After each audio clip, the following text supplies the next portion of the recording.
Let's talk about highly dysregulated adolescents and what you can do about it.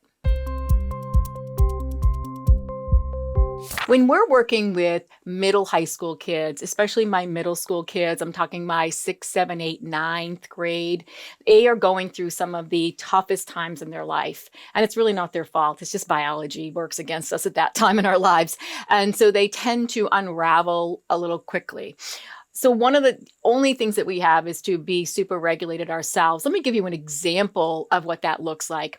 If I have a kid who kind of loses it, unravels, and they're just cussing and swearing, and they might be even saying, next time you do this, I'm going to do it, and there may be a little low-level threatening going on. First of all, I want to get that kid into a place where they don't have an audience. So whatever you do, don't try to re-regulate or bring a kid down to a calmer level when they have an audience of peers in front of them, because that's just never going to work. But when I do get them into a space where we can have a conversation and they're still cussing and swearing and, the things that they are doing and yelling at me, it's not a good time for me to say, well, hey, when you use some nicer language, we'll talk. You got to let that go at that moment.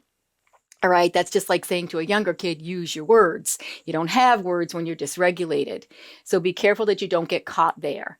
Once you get into a better place, then you can give the child some tools. So I guess the big message here is your total job with a dysregulated adolescent is to get them into a better space, no matter what language is coming out of their mouth, no matter what might be happening, unless, of course, it's physical danger, and then you have to get assistance.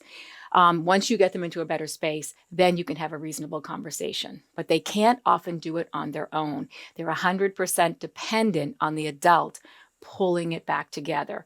And all you have is to pull yourself together, get that poker face on, try to uncurl your toes, uncurl your fingers, know if you're clenching your teeth. Seriously, put yourself in check first, and you'll have a little bit better edge being able to help them.